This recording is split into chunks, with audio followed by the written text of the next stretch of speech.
नमस्ते गाइस, और आज की फाइट वीडियो में सबसे पहले बात करते हैं लाइटवेट चैंपियन इस्लाम महाचेव ने क्या कहा अरमान सरूकियन और हबीब के बारे में। तो कपल ऑफ डेज पहले मैंने ये कवर किया था कि अरमान सरूकियन ने इस्लाम और डस्टिन की फाइट की प्रेडिक्शन दी है, जहां पर उसने ओवरऑल तो इस्लाम को पिक किया है, बट उसने ये भी बोला था कि डस्टिन पोरियर इस्लाम महाचेव को नॉकआउट कर सकता है, और अगर इस्लाम महाचेव डस्टिन के साथ स्ट्राइकिंग करता है तो ये काफी डेंजरस हो सकता है। तो बेसिकली इस चीज का रिप्लाई देते हुए इस्लाम महाचेव ने ये कहा कि अगर वो अरमान की जगह होता तो वो डेफिनेटली 302 के कार्ड में फाइट करता, ना कि इस ऑफर को डिक्लाइन कर देता। अरमान सरूकी ने तो ये भी कहा था कि वो चार्ल्स ओलिवेरा को फर्स्ट राउंड में फिनिश कर देगा, बट जैसे कि हम सब जानते हैं कि वो फाइट को विन करता है बाय स्प्लिट डिसीजन। अब इसके बाद अगर हम हबीब और इस्लाम महाचेव की बात करते हैं तो रिसेंटली सबने नोटिस किया है कि हबीब ने इस्लाम महाचेव के ट्रेनिंग कैंप को ज्वाइन कर लिया है, और मैं कोच तो नहीं बोलूंगा बट एज अ मेंटोर हबीब वहां पर है। और अब रिसेंटली जब इस्लाम महाचेव से ये पूछा जाता है कि क्या हबीब उसको फाइट में कॉर्नर करने वाला है, तो यहाँ पर इस्लाम महाचेव ने ना तो डिनाई किया है और ना ही ये एक्सेप्ट किया कि हबीब उसको कॉर्नर करने वाला है या फिर नहीं। इस्लाम महाचेव का ये कहना था कि कुछ भी पॉसिबल हो सकता है, बट एक बात की श्योरिटी है कि अगर हबीब उसे कॉर्नर करता है तो ये उसके लिए ज्यादा बेटर होगा। अब पर्सनली मुझे नहीं लगता कि हबीब इस्लाम महाचेव को कॉर्नर करने वाला है, क्योंकि ऑलरेडी हबीब ने किसी को भी कॉर्नर करने से मना कर दिया है, but who knows, may be हबीब इस्लाम महाचेव को कॉर्नर कर दे। यहाँ पर इस्लाम महाचेव ने काफी सही बात बोली है कि अगर हबीब उसके कॉर्नर में हुआ तो ये उसके लिए ज्यादा बेटर होगा। अब इसी के साथ आज की नेक्स्ट फाइट अपडेट भी हबीब नुरमागोमेडोव के बारे में, जहां पर रिसेंटली हबीब अपनी ट्रेनिंग की वीडियो शेयर करता है। अब आई नो कि यहाँ पर हबीब नॉर्मल ट्रेनिंग कर रहा है, बट मैं बहुत सारे कमेंट्स देख रहा हूँ जहां पर काफी लोग ये बोल रहे हैं कि मे बी हबीब ट्रेनिंग कर रहा है कम बैक करने के लिए, बट पर्सनली मुझे ऐसा जरा भी नहीं लगता है।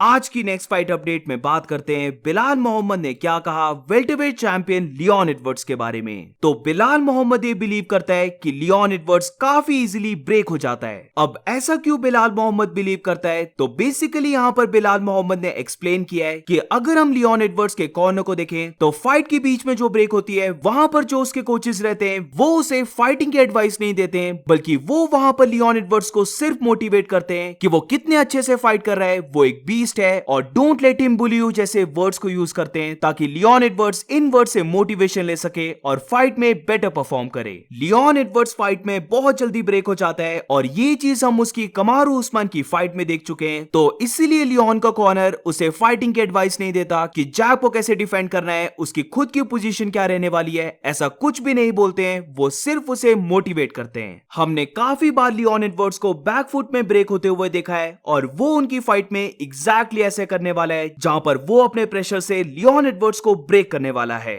आज की नेक्स्ट फाइट अपडेट में बात करते हैं माइकल चैंडलर और कॉनर मैग्रेगर के बारे में। इन दोनों की फाइट को अब सिर्फ एक मंथ बचा है, तो ऑब्वियसली सबको ये पता होगा कि दोनों फाइटर्स ट्रेनिंग कर रहे होंगे, वो एक भी डे ऑफ नहीं ले रहे होंगे, उनका पूरा गोल सेट होगा। तो यही देखकर दोनों फाइटर्स ने जो रिसेंटली वीडियो को अपलोड किया है, जहां पर एक साइड है माइकल चैंडलर जो काफी ज्यादा ट्रेनिंग कर रहा है, बट अगर यही हम कॉनर का देखें तो रिसेंटली कॉनर ये वीडियो को अपलोड करता है। Boys, it's not looking good. Connor यहाँ पर पार्टी कर रहा है। अब आई गेट इट कि यहाँ पर कॉनर ने अल्कोहल नहीं पिया है, बट स्टिल हम अगर उसको देखें तो वो पार्टी कर रहा है, वेयरएज माइकल चैंडलर को देखें तो वो पूरा लॉक्ड इन लग रहा है। Personally I am not sure कि कॉनर कितना ज्यादा फोकस है अपनी फाइट को लेकर, बट यही अगर हम माइकल चैंडलर का देखें तो ये मैं गारंटी दे सकता हूँ कि माइकल चैंडलर 100% लॉक्ड इन है। आज की नेक्स्ट फाइट अपडेट में बात करते हैं चार्ल्स ओलिवेरा ने क्या प्रेडिक्शन दी इस्लाम महाचेव और डस्टिन पोरियर की फाइट के बारे में। तो यहाँ पर चार्ल्स ओलिवेरा ने पिक किया है कि इस्लाम महाचेव डस्टिन पोरियर को बीट करने वाला है। जो भी स्ट्राइकर इस्लाम महाचेव के साथ फाइट करेगा उसके साथ सेम होगा, क्योंकि वहां पर इस्लाम उन्हें टेक डाउन करेगा और उसके विन के चांसेस इंक्रीज हो जाएंगे।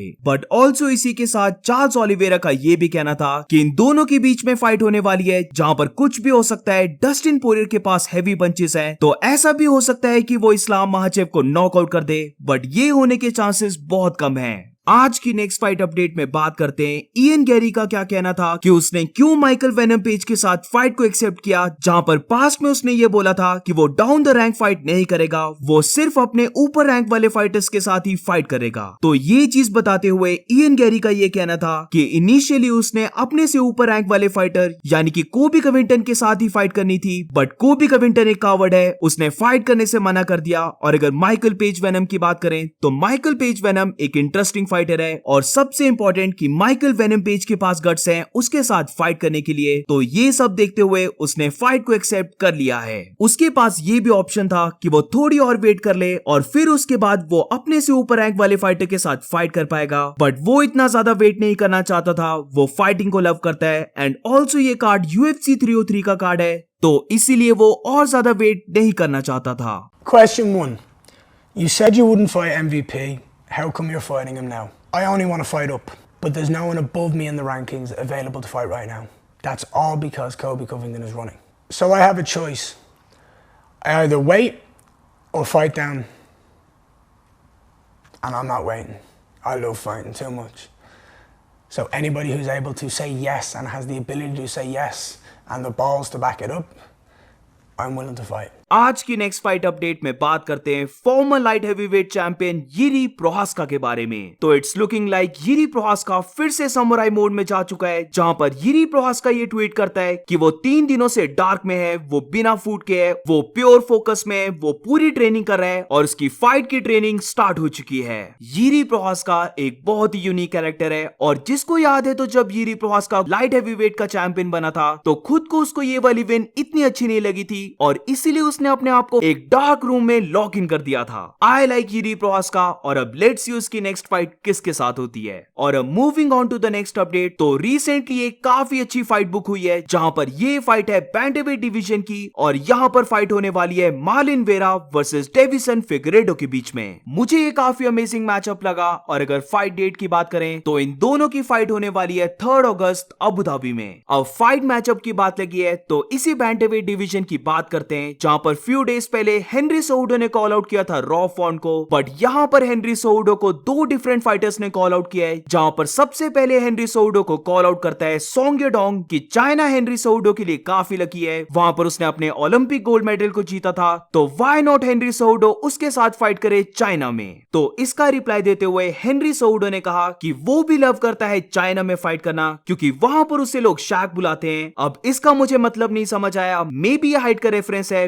बट इसके बाद हेनरी सोहुडो ने ये कहा कि डोंट वरी, उसका भी टाइम आएगा, वो उसके साथ भी फाइट करेगा जहां पर वो उसे लिम डोंग बना देगा, बट सबसे पहले कि वो पीटे यान के साथ फाइट करे और उसके एस को किक करे। तो पीटे यान भी यहां पर हेनरी सोहुडो का रिप्लाई देता है, जहां पर पीटे यान का ये कहना था कि द ट्रिपल क्लाउन फाइट करने वापस आ रहा है, जहां पर उसकी सारी अचीवमेंट्स को हर कोई भूल चुका है और वो बेसिकली यहां पर एक्सेप्ट करता है हेनरी सोहुडो के कॉल आउट को। काफी टाइम से हेनरी सोहुडो और पीटे यान की हिस्ट्री रह चुकी है, ये दोनों फाइटर्स एक दूसरे को लाइक नहीं करते हैं, तो इनकी फाइट देखने में भी बहुत मजा आने वाला है। आज की नेक्स्ट फाइट अपडेट में बात करते हैं middleweight champion Dricus Du Plessis ने क्या कहा इजराइल अदेसानिया, हमजा चिमाएव और बेसिकली अपने फ्यूचर के बारे में। तो डीडीपी का यहाँ पर ये कहना था कि ये चीज ऑलमोस्ट कंफर्म हो चुकी है कि उसका नेक्स्ट ओपोनेंट इजराइल अदेसानिया रहने वाला है, जहां पर अगर वो अपनी फ्यूचर की बात करे तो उसे ये लगता है कि अगर वो अपनी नेक्स्ट फाइट में इजराइल अदेसानिया को बीट कर देता है और दूसरी साइड से अगर हमजा चिमाएव रॉबर्ट विटेकर को बीट कर देता है तो फिर उसके बाद उन दोनों की फाइट होगी,